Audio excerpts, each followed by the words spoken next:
여러분 저희가 그래요. 보통 사람들이 좋은 것이라도요. 예를 들면 음식도 좋은 음식 자꾸 먹으면 어떻게 돼요? 질리죠. 그죠? 그 예전에 이렇게 잘 가던 식당 몇 번 이렇게 계속 쭉 가다 보니까 아우 질리는 경우도 있어요. 근데 이게 음식이나 아니 뭐 사물 뭐 어떤 이런 것들도 그렇지만 사람도 그렇죠 실은. 처음에는 처음 만날 때 이게 심장이 너무 떨려서 이렇게 잡은 적 있지 않으세요 혹시? 그래서 원래 결혼하잖아요. 이게 너무 심장이 떨려서 이게 막 하는데 아침에 일어나서 보면 짜증나고 화나고 어디 여행 안 가나 이럴 때도 있죠. 근데 실은 이게 처음에 열렬했던 그 사랑도 이제 길어지면 이게 무뎌지게 돼요. 실은 이게 우리의 부족함이죠. 그래서 예를 들면 섬세한 사랑을 그런 이야기를 예를 들면 듣거나 보게 되면 그렇지 않으세요? 그냥 어제까지 오늘 아침까지 봤던 분인데 어떤 그런 사랑 이야기를 듣거나 보게 되면 갑자기 집에 간데 아내든 남편이든 너무 애틋해질 때가 있어요. 뭐 예를 들면 저는 뭐 아시겠지만 제가 아내한테 너무 잘하잖아요. 제가 방금 아내 표정을 봤는데 너무 떨려서 너무 무서워서 자 그런데 아니요. 근데 예를 들면 제가 이제 주례하기 위해서 이제 신랑과 신부를 미리 만날 때가 있거든요. 그래서 이런저런 어, 말도 해드릴 때가 있고 이제 기도도 하고요. 근데 그렇게 하고 나서 아니면 또 주례를 하고 집으로 가면 제 아내가 잘 알겠지만 그때는 그날은 진짜 잘해요. 예, 그런 순간들이 실은 우리에게 필요하죠. 제가 이게 영화 중에서 2004년에 나온 영화니까 오래됐죠. 21년 정도 지난 영화인데 영화 노트북이라고 있습니다. 혹시 보셨어요? 제가 이 영화 보고 아내랑 함께 기도 제목이 생겼거든요. 그러니까 좋은 영화죠. 영화를 보고 기도 제목이 생긴 영화니까요. 근데 이 영화 내용이 이렇습니다. 그 여주인공 이름이 엘리거든요. 근데 이 엘리가 이게 처음 시작이 어떻게 나오냐면 나이 많은 할아버지가 할머니에게 어떤 요양원 같은 데서 벤치 이런 데서 앉아서 노트북이 이런 치는 노트북이 아니라 왜 우리 소위 말하는 노트, 일기장 같은 거죠. 그걸 펴서 이야기를 쭉 읽어주는 걸로 시작해요. 이 남자분이 어떤 여자를 어떻게 만나고 또 어떻게 사랑하게 됐는지. 근데 그 가운데 얼마나 많은 방해가 있었지만 결국에는 결혼하게 되고 또 자녀를 낳고 얼마나 이렇게 참 아름다운 사랑을 했는지를 쭉 이야기해줘요. 근데 이런 어떤 내용인지 아시겠죠? 이 남자가 이 여자분의 남편입니다. 근데 이 아내가 치매에 걸린 거예요. 그래서 이 이야기를 쭉 해줘요. 그럼 이 아내분이 나이 많은 아내가 남편을 바라보면서 당신이 내 사랑이었군요. 너무 고마워요. 이렇게 인사하고 꼭 안아줘요. 그리고 그 다음날 아침이 되면 어떻게 될까요? 누구세요? 이렇게 되는 거죠. 그러면 또다시 남편이 그 노트북을 펴서 아내에게 사랑을, 지난 날들의 사랑을 쭉 다시 이야기해 줍니다.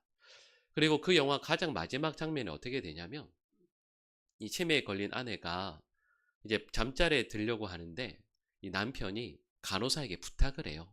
오늘 밤만 그 좁은 침대거든요. 근데 거기 옆에 아내랑 같이 좀 누워있게 해달라고. 그래서 그 남편이 아내 옆에 누워서 손을 꼭 잡고 누워요. 그리고 그 다음날 두 분이 같이 세상을 떠나게 돼요. 같이. 그게 영화의 마지막 부분이에요. 그래서 제가 그 영화를 아내랑 같이 보고, 아, 우리 부부도 이렇게 되면 좋겠다. 그게 우리 기도 제목이 됐으면 좋겠다. 이렇게 말씀을 나눈 적이 있습니다. 근데 여러분 제가 이 말씀을 드린 이유가 실은 우리 신앙생활도 그래요. 저희가 부족하고 죄인이어서 처음 하나님을 믿고 또 예수 그리스도의 사랑을 이렇게 경험하게 됐을 때 그때 우리 얼마나 감사해요. 얼마나 감격해요. 세상이 진짜 달라 보이고 누구라도 다 용서할 수 있고 마음의 찬양이 저절로 흘러 넘치죠. 그런데 그랬던 우리들이 신앙생활이 오래되면 한 몇십 년 되면 너무 지루해져요. 예배 드리는 것도, 교회 섬기는 것도, 모든 것들이 다 너무 아는 거거든요. 여러분, 그래서 뭐 저 웃으면서 이렇게 몇 번 말씀드렸지만, 여러분 솔직히 그렇죠. 딱 주보에 있는 본문, 제목 딱 보면, 딱 아시잖아요. 오늘 설교가 어떻게 되겠구나. 딱 아시죠? 그리고 신앙생활 오래 하신 분들은, 예화도 이게 나올 법 됐는데, 딱 이것도 알 수 있습니다. 근데 여러분, 오늘 본문도 그러하고요. 저희가 알 수 있는 게 있습니다. 그게 뭐냐면, 오늘 본문은 실은 사도 바울이 로마 교회에 왜 로마서를 써서 보내야만 했었는가, 그 이유를 두 가지로 말씀하는 내용이 나와요. 근데 그 첫 번째 내용이 이런 내용이에요.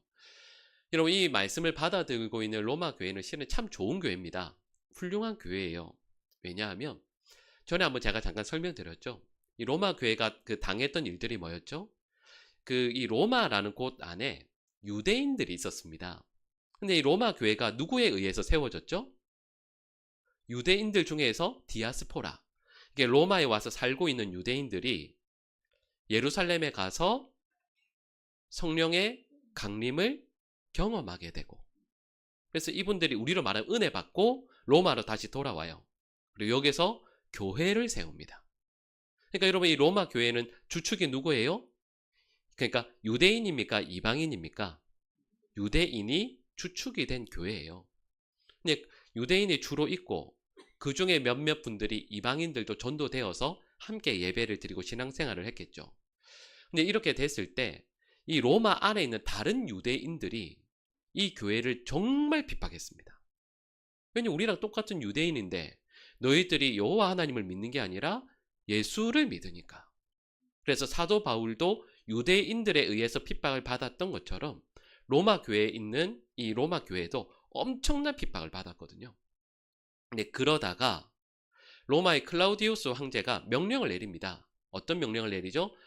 너희 유대인들 너무 피곤하구나 하고는 로마에 있는 유대인들을 전부 다 추방시켜버려요. 추방령을 내려요. 그러니까 여러분, 이 로마 교회 말씀드렸던 것처럼 주축은 유대인 기독교인들인데 이 사람들이 전부 다 쫓겨나간 거예요. 그러니까 아주 소수의 이방인들만 남은 거죠. 근데 여러분, 이 남은 이방인들이 어떻게 했었죠? 이분들이, 그러니까 우리로 말하면 교회의 지도자들이 전부 다 쫓겨나갔는데 그 몇 명의 우리로 말하면 새신자들이 좀 남은 교회가 우리 이대로 넘어지면 안 된다, 무너지면 안 된다 하고는 복음 가운데 굳건히 섭니다. 그리고 복음을 전하기 시작해요. 그래서 로마에 있는 그 많은 이방인들이 오히려 이전보다 더 전도되어져서 로마 교회가 굳건히 세워지게 되죠. 그러니까 로마 교회는 분명히요, 좋은 교회입니다. 훌륭한 교회죠. 여러분, 그래서 오늘 본문 14절을 보면 사도 바울이 이렇게 로마 교회를 평가합니다. 우리 같이 한번 읽어보겠습니다. 내 형제들아, 능히 서로 권하는 자임을 나도 확신하노라. 아멘. 여러분, 이 말씀을 읽어보니까 로마 교회가 어떤 교회인지 딱 아시겠죠? 로마 교회는 좋은 교회구나. 성도들이 이 말씀처럼 선함이 가득하대요.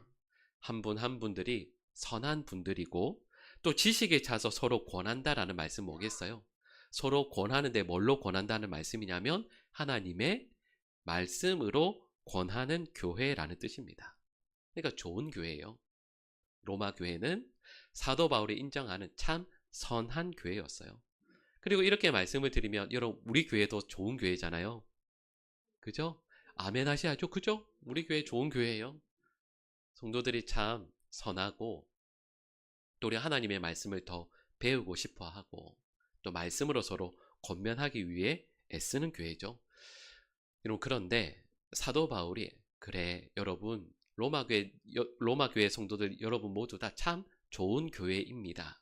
그런데 여기에서 그치면 안 된다라고 말씀하는 거예요. 여러분, 그래서 이어지는 15절 말씀을 우리 한번 같이 읽겠습니다. 그러나 내가 너희로 다시 생각나게 하려고 하나님께서 내게 주신 은혜로 말미암아 더욱 담대히 대략 너희에게 썼노니. 아멘. 여러분, 여기에서 정말 중요한 어구가 있어요. 그게 뭐냐 하면 다시 생각나게 하려고 라는 어구입니다. 그러니까 사도 바울이 로마서 말씀을 써서 로마 교회 성도들에게 전하는 이유가 뭘까요? 다시 생각나게 하려고요. 뭘 다시 생각나게 하려고 하는 것이냐면, 여러분 전에 말씀드렸죠. 로마서 1장부터 11장까지 가장 중요한 주제 한 단어로 이야기하면 뭐였죠? 복음이잖아요. 그러니까 사도 바울이 여러분 로마 교회 참 좋은 교회입니다. 그런데 복음을 잘 알고는 있지만 그 복음을 여러분들의 마음에, 여러분들의 영혼에 다시 늘 떠올리고 떠올려서 새기고, 그래서 그 복음이 여러분의 삶 가운데 나타나야만 합니다. 그래야 선하고 좋은 교회에서 그치지 않고 더욱더 위대한 교회로, 하나님의 기쁨이 되는 교회로까지 나아갈 수 있습니다 라고 말씀하는 거죠. 그러니까 여러분 이게 어구가 차이가 있어요. 예를 들면 복음을 잘 아는 교회와 복음으로 충만한 교회는 다릅니다. 여러분 이렇게요. 복음을 잘 아는 어떤 성도, 그리고 복음의 성도, 여러분 이 말은 완전히 다르죠. 그러니까 여러분 로마 교회는 복음을 잘 아는 교회예요. 근데 거기에서 멈출 것이 아니라 그 복음이 그들의 삶 가운데에서 지속적으로 영향을 끼치고 복음이 그들의 삶 가운데 아름답게 나타나는 자리까지 이르러야 한다. 이걸 말씀하는 거죠. 여러분 혹시 또 영화 얘기를 드리는데요. 여러분 혹시 영화 중에 영린이라는 영화 보셨어요? 이건 최근 영화, 저도 실은 이게 영화를 본 건 아니고 제가 어떤 목사님께 소개를 받아서 그 영화를 이렇게 스킵해서 한 어구만 한 내용이 있거든요. 거기에 보면 이런 내용이 나옵니다. 중용 23장의 구절을 인용해서 쭉 그 내시가 읽어주는 내용이 나와요. 암송해서. 근데 그 내용을 인용하면 이렇습니다. 작은 일도 무시하지 않고 최선을 다해야 한다. 작은 일에도 최선을 다하면 정성스럽게 된다. 정성스럽게 되면 겉에 배어 나오고, 겉에 배어 나오면 겉으로 드러나고, 겉으로 드러나면 이내 밝아지고, 밝아지면 남을 감동시키고, 남을 감동시키면 이내 변하게 되고, 변하면 생육된다. 그러니 오직 세상에서 지극히 정성을 다하는 사람만이 나와 세상을 변하게 할 수 있다. 여러분 이런 내용이에요. 근데 여러분 방금 제가 말씀드린 이 내용이 아주 세분해서 이렇게 쭉 구분되어 있지만 결국 이런 말씀이죠. 복음을 잘 아는 정도가 아니라 복음이 우리의 생각, 우리의 마음, 우리의 영혼에 젖어들어서 그것이 조금씩 나타나게 되면 생명을 살리는 역사들이 일어나게 된다. 바로 이 말씀을 하는 거죠. 여러분 그래서 여러분 저희에게 신앙생활하는 목표를 만약에 이렇게도 정할 수 있죠. 예를 들면 저는 기도하는 사람이 되겠습니다. 여러분 이 말도 훌륭한 말이에요. 근데 이것과 다른 말이 뭐냐면 내가 기도하는 사람이 되겠습니다가 아니라 나는 기도의 사람이 되겠습니다 라고 목표를 정할 수 있습니다. 내가 온유한 사람이 되고 싶어요. 이것도 훌륭하죠. 그런데 나는 온유의 사람이 되고 싶습니다 하는 것은 또 다른 일입니다. 나는 늘 기뻐하고 싶어요 하는 말과 나는 기쁨의 사람이 되고 싶습니다 라는 말도 다르죠. 그러니까요. 우리 삶에서 어떤 순간 복음으로 살고 어떤 때는 잊어버리고 이런 것이 아니라 사도 바울은 로마 교회 모든 성도들이 말 그대로요. 복음의 사람이 되기를 간절히 원하였기 때문에 로마서 말씀을 써서 그들에게 전하고 있는 겁니다. 내가 이렇게 하기 위해서 애쓰고 노력하는 것조차도 잃어버리는 사람으로요. 말 그대로 복음이 내 마음과 삶을 가득 주관해서 복음의 삶이 내 삶의 저절로 이렇게 흘러나오게 되도록 그런 사람이 되어야 한다. 그런 교회가 되어야 한다라고 말씀하는 거죠. 여러분 여기까지 말씀을 드리고 나서 이런 예를 예수님께서 하신 예화 가운데 비유 가운데에서도 찾을 수 있습니다. 마태복음 25장 말씀을 보면 아마 아실 거예요. 예수님께서 이런 비유를 하시죠. 예수님께서 최후 심판을 하실 때 예수님을 기준으로 보좌에 앉으신 예수님을 기준으로 해서 두 쪽으로 나눕니다. 어떻게 나누죠? 양과 오른쪽은 양, 왼쪽은 염소로 나누시죠. 그러면서 천국과 지옥에 갈 사람들을 이제 나누세요. 근데 지옥에 가는 사람들은 왜 가죠? 예수님께서 이렇게 말씀하십니다. 내가 헐벗었을 때 너희가 입히지 않고 내가 굶주렸을 때 너희가 나를 먹이지 않았다. 그래서 너희는 지옥. 근데 천국에 가는 사람들은 뭐라고 말씀하시죠? 너희는 내가 굶주렸을 때 먹여주었고 내가 힘들었을 때 나를 돌보아 주었다. 이렇게 말씀해요. 근데 여러분 그때 이 양쪽에 있는 사람들이 예수님께 이렇게 말씀해요. 그 지옥에 가게 된 사람들이 뭐라고 이야기하죠? 예수님, 우리가 언제 그렇게 안 했습니까? 굶주린 사람이 있을 때 우리 그 사람에게 입혔고 굶은 사람에게 먹여주었습니다. 저희 그 사람에게 도움을 베풀었습니다. 이렇게 얘기해요. 그리고 반대로 천국 가게 된 사람은 뭐라고 그러죠? 우리가 언제 그렇게 했어요? 여러분 이상하지 않으세요? 이 두 부류의 분들을 앞에 놓고 생각해 보세요.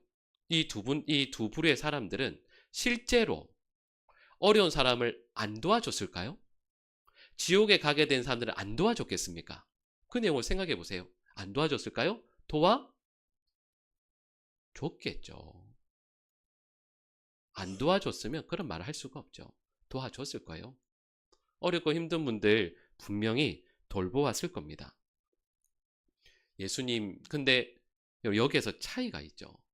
차이가 뭐냐 하면 지옥에 가게 된 분들은 해요. 근데 한 게 얼마 안 돼서 그걸 기억해요. 근데 천국에 가게 된 분들은 뭘까요? 그분들을 늘 돌보는 게 그들의 삶 그 자체예요. 그래서 언제 했는지를 아예 기억을 못합니다. 그러니까 내가 섬기는 것 자체를 내가 섬긴다라고 의식을 못하는 거예요. 여러분 이 차이예요.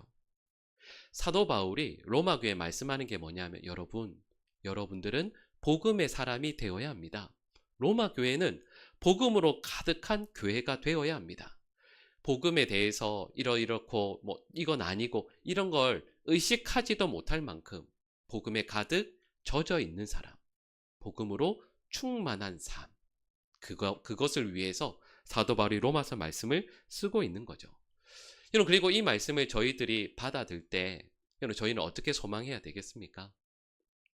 하나님 제가 기도를 많이 하고 또 그리고 기뻐하기 위해서 애쓰고 맞아요. 그래야죠.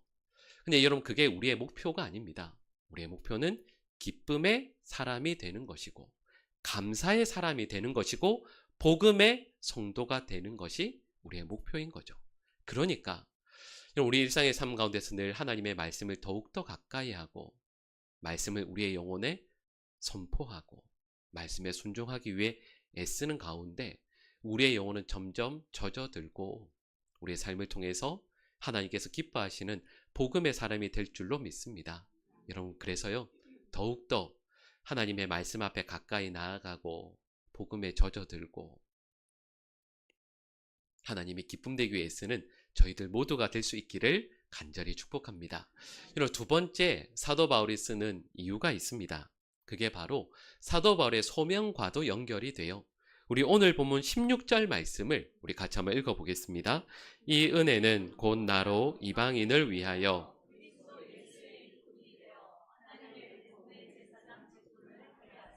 이방인을 제물로 드리는 것이 성령 안에서 거룩하게 되어 받으실 만하게 하려 하심이라. 아멘. 사도 바울이 자신의 소명을 이렇게 밝힙니다. 이방인들까지 구원할 수 있도록 그들이 성령으로 거룩하게 되는 것이 나의 소명이다 이렇게 말씀해요. 근데 이 소명의 내용을 사도 바울이 어떻게 표현하고 있냐면 이렇게 하죠. 하나님의 복음을 전하는 제사장의 직분을 감당하는 것으로 말씀합니다. 여러분 제가 방금 말씀드린 이 내용 실은 이상해야 돼요. 왜냐하면 제가 방금 말씀드린 이 내용을 유대인들이 들으면 깜짝 놀랄 거예요. 아마 깜짝 놀랐을 겁니다. 왜냐하면 자 여러분 다시요. 사도 바울이 지파가 어느 지파죠? 베냐민 지파입니다. 그죠? 베냐민 지파예요. 자, 여러분 여기까지 하고 다음에 제사장이라고 나오잖아요. 사도 바울이 자신을 하나님께서 제사장으로 불러주셨다고 하거든요. 근데 여러분 제사장은 어느 지파만 합니까? 레위 지파만요. 그리고 좀 더 엄밀히 말하면 레위 지파라고 해서 다 제사장 하는 거 아닙니다. 레위 지파 중에서도 누가 제사장을 할 수 있죠? 아론의 후손들만. 여러분, 이게 유대인들의 생각이에요. 근데 이스라엘 역사를 살펴보면 이 레위 지파, 특별히 아론의 자손만 제사장을 한다는 원칙이 깨진 적이 있습니다. 몇 번. 그 첫 번째가 어디냐면 사사기 말씀에 보면 이런 내용이 나와요. 그 미가의 어머니가 은을 잃어버려요. 근데 그 은을 잃어버렸는데 하필 그 은을 훔쳐간 사람이 누구죠? 아들 미가예요. 그러니까 어머니가 이 많은 은을 너 잃어버렸는데 어떻게 하지? 이거 누가 훔쳐갔지 하는데 아들이 어머니 제가 훔쳤습니다. 요렇게 해요. 그래서 그 은을 가지고 뭘 만들죠? 우상을 만듭니다. 그리고 미가가 이렇게 해요. 그 은으로 어머니에게서 훔친 은으로 우상을 만들고 이 우상을 섬길 제사장을 자기의 아들로 세웁니다. 근데 그러다가 그 자리를 잃고 돌아가다 한 레위인이 이 가정에 들르게 돼요. 그래서 이 레위인을 자기 집의 제사장으로 세웁니다. 근데 이걸 하나님께서 정말 악한 일로 말씀하세요. 이스라엘의 타락을 극명하게 보여주는 게 바로 이 사건입니다. 두 번째, 다른 사람이 제사장이 된 예가 뭐냐 하면 남과 북이 이스라엘이 남과 북으로 갈리잖아요. 북이스라엘의 첫 번째 왕이 누구죠? 여로보암입니다. 근데 여로보암이 가만히 보니까 결국 종교적으로 보면 정통성이 남유다에 있거든요. 예루살렘에 솔로몬이 세운 성전이 있거든요. 그래서 이게 안 되겠다 싶어서 북이스라엘의 베델에 단을, 우리로 말하면 성전을 세웁니다. 그리고 거기에 금송아지 우상을 만들죠. 그리고 나서 제사장이 있어야 되잖아요. 일반 백성을 제사장으로 세웁니다. 근데 이게 북이스라엘의 타락을 가장 먼저 보여주는 내용입니다. 여러분, 이스라엘 유대인들은 아니 레위인, 그것도 아론의 자손이 아닌 사람이 제사장이 된다라는 건 생각 못할 일이에요. 근데 좀 전에 말씀드렸잖아요. 사도 바울은 베냐민 지파입니다. 근데 사도 바울이 하나님께서 나를 복음의 제사장으로 불러주셨습니다. 이 직분을 나에게 맡겨주셨습니다. 라고 선언하는 거예요. 실은 이게 놀라운 일이죠. 여러분, 이걸 사도 바울만 말씀하는 게 아닙니다. 우리가 알고 있는 사도 베드로도 이렇게 말씀하죠. 우리 베드로전서 2장 9절 말씀을 같이 읽겠습니다. 너희는 택하신 족속이요 왕같은 제사장들이요 거룩한 나라요 불러내어 그의 기이한 빛에 들어가게 하신 이의 아름다운 덕을 선포하게 하려 하심이라. 아멘. 그리고 사도 바울도 이렇게 말씀합니다. 우리 하나님의 백성들은 하나님께서 불러주시고 세워주신 예수 그리스도의 보혈로 정결케 된 왕같은 제사장이라고 말씀하는 거죠. 그러니까 실은 오늘 본 말씀을 읽는 유대인들은 너무도 깜짝 놀랄 거예요. 그리고 이 말씀 앞에서, 선포된 말씀 앞에서 아마 두려워 떨었을 겁니다. 나 같은 죄인이 제사장이 되었다니, 하나님께서 나를 제사장으로 불러주셨다니. 우리들은 이 말씀의 무게를 잘 모르지만 유대인들은 이 말씀 앞에 정말 깜짝 놀랄 겁니다. 여러분, 그럼 이렇게 질문해야죠. 제사장이 된다는 게 무슨 의미인가? 제사장이 누리는 복이 어떤 것인가? 라고 했을 때 이렇게 말씀드릴 수 있습니다. 여러분, 유대인들 가운데에서요, 하나님께 가장 가까운 사람이 누굴까요? 그러니까 우리로 말하는 용어로 하면 최측근. 하나님의 최측근이 누구냐면 제사장입니다. 하나님 가장 가까이 있는 사람이 제사장이죠. 그래서 하나님의 말씀을 가장 먼저 받는 사람도 제사장이고 하나님의 은혜를 가장 먼저 받는 사람도 제사장입니다.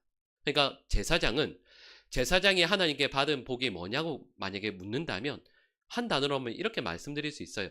먼저의 복을 받았다라고 말할 수 있습니다. 근데 먼저 받았기에 또 사명도 있는 거죠. 하나님께서 나에게 모든 것들을 가장 먼저 주셨기 때문에 먼저 받은 것을 나누어 줄 책임도 있습니다. 백성들을 하나님께로 바르게 이끄는 책임, 그걸 제사장들이 받은 거죠. 여러분, 그래서요, 이 말씀을 드린 이유가 바울이 말씀하는 복음의 제사장과 구약의 제사장에 큰 차이가 있습니다. 그게 뭐냐 하면 이런 구약시대 제사장은 어디에 있습니까? 성막 혹은 성전에 있습니다. 여러분 거기에 있으면 이스라엘 백성들이, 그러니까 죄인들이 성전으로 오게 되죠. 제사장에게 죄인들이 옵니다. 근데 복음의 제사장은 다르죠. 사도 바울이 복음의 제사장이라고 했잖아요. 그리고 사도 베드로도 우리가 왕 같은 제사장이라고 했잖아요. 근데 이 제사장은 전혀 다릅니다. 이 제사장은 죄인들이 우리에게 오기를 기다리지 않습니다. 여러분 그래서 오늘 본문 19절 말씀을 보면 사도 바울이 어디부터 어디까지 갔다라고 되어 있냐면 예루살렘에서 일루리곤까지 가는 걸로 나오잖아요. 예루살렘에 가만히 내가 있는 게 아니라 일루리곤까지, 일루리곤이 어디냐면 발칸반도 서쪽 끝입니다. 그러니까 이때 사도 바울이 사역했던 가장 서쪽 끝부분을 얘기해요. 그러니까 사도 바울은 제사장이나 내가 여기에 가만히 있는 것이 아니라 나에게 복음을 맡겨주셨으니 거룩한 제사장으로 서 있는 것뿐만 아니라 죄인들을 향해 나아가서 그들을 주님께로 이끄는 책임을 맡았다. 여러분 오늘 본문의 사도 바울이 여기까지 말씀을 해요. 여러분 그 다음에 이 말씀 우리에게 적용하면 어떻게 되겠습니까? 여러분 저와 여러분들이 늘 이야기할 때 나는 하나님 앞에서 이러이런 존재입니다 라고 할 때 왕같은 제사장이라는 표현 쓰잖아요. 이건 하나님 앞에서 거룩하게 두 손을 높이 들고 거룩한 가운을 입고 세상 사람들보다 내가 훨씬 더 깨끗한 존재입니다 라는 걸 말하는 게 아니에요. 신약 성경에서 우리가 제사장입니다 라는 말은 우리 곁에 있는 이들에게 예수 그리스도의 십자가의 복음을 전하는 사람이 될 것을 의미하는 겁니다. 여러분 그리고 이 말씀을 받아든 저희들은 어떻게 하나님 앞에 기도해야 되겠어요? 이 말씀을 받아들면서 하나님 저도 사도 바울이 그러하였던 것처럼 이런 앞에 말씀이 그러하죠. 우리가 말 그대로 복음의 사람이 되고 그 복음이 우리의 심령과 삶에 가득 차서 흘러 넘쳐서 우리 곁에 있는 많은 사람들에게까지 복음이 전해지게 해주십시오. 근데 이 일을 저희 홀로 여기 가만히 있는 것이 아니라 우리 삶에 허락해 주신 삶의 자리들 그 반경들까지 나아가서 복음의 사람으로 살겠습니다. 그리고 이게 사도 바울이 로마서를 로마 교회 성도들에게 쓰고 있는 이유입니다. 여러분 이 말씀을 대하면서 우리 이렇게 결단했으면 좋겠어요. 여러분 우리 보강중앙교회가 좋은 교회로 또 우리 성도들이 좋은 성도로 머물지 않고요. 위대한 교회이자 위대한 복음의 사람으로 점점 더 성숙해 갈 수 있기를 간절히 축복합니다. 더 공부하고 더 기도하고 말씀 가운데 가까이 나아가고요. 그래서 저와 여러분들의 삶에 복음이 흘러나올 수 있는 저희들의 삶이 될 수 있기를, 그리고 거룩한 제사장이 되되 이런 우리가 가정에서도요. 우리 가족들에게 가까이 나아가서 우리로 말미암아 우리의 가정이 거룩하게 되고 또 사회 곳곳 우리 교회 안에서도요. 내가 옆으로 한 발자국 더 나아가서 교회가 또 이 사회가 거룩해짐을 놀랍도록 경험할 수 있는 우리 보강중앙교회와 또 우리 모든 성도들 될 수 있기를 간절히 축복합니다.